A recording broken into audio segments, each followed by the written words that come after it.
নমস্কাৰ মোৰ লগত এই মুহূৰ্তত উপস্থিত আছে আপোনালোক সকলোৱে চিনি পায় জ্ঞানদীপ হাজৰিকা আজি জ্ঞানদীপৰ এটা ভাল খবৰ আছে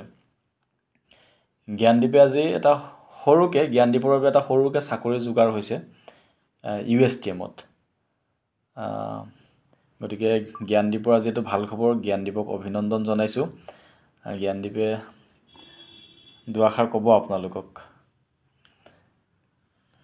প্ৰথমতে মই সমগ্ৰ অসমবাসী ৰাইজক ধন্যবাদ জ্ঞাপন কৰিম যে তেওঁলোকে মোক মোৰ বিপদৰ সময়ত বহুতখিনি সহায় বা তেওঁলোকৰ ফালৰ পৰা যিটো যোগদান দিলে মোক সাহস দিলে গোটেই কেছটোৰ পৰা নিজৰ ওপৰত মানে উঠিবলৈ সাহস দিলে আৰু মই ধন্যবাদ জনাব খুজিছোঁ মহবুবুল হক ছাৰক তেওঁ মোক লগ ধৰিম বুলি ক'লে মোক মাতি নি তেওঁ মোক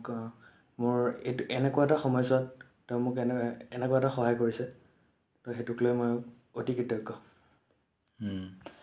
জ্ঞানদীপক আজি USTMত সৰুকে এডমিনিষ্ট্ৰেশ্যনৰ এটা চাকৰি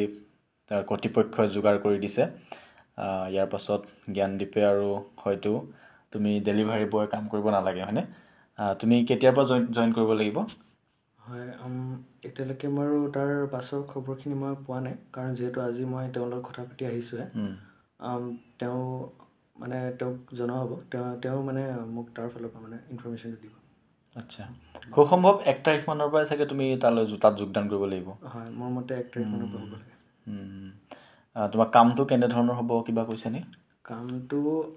তেওঁ কোৱা মতে বা তেওঁলোকৰ মতে তেওঁলোকৰ এডমিনিষ্ট্ৰেশ্যন ষ্টাফৰ ভিতৰতে হ'ব আচ্ছা ঠিক আছে তোমালৈ শুভেচ্ছা থাকিলে অভিনন্দনো জনালোঁ অসমবাসী ৰাইজক জ্ঞানদীপে কৃতজ্ঞতা জনাইছে তাক ইমানখিনি সাহস দিয়াৰ বাবে বিপদৰ সময়ত চবেই উৎসাহিত কৰিলে আৰু যি হৈ গ'ল তাক আৰু কেতিয়াও শুধৰাবতো নোৱাৰি গতিকে ভালকৈ কামটো কৰা ন ধন্যবাদ আপোনালোকে চোৱাৰ বাবে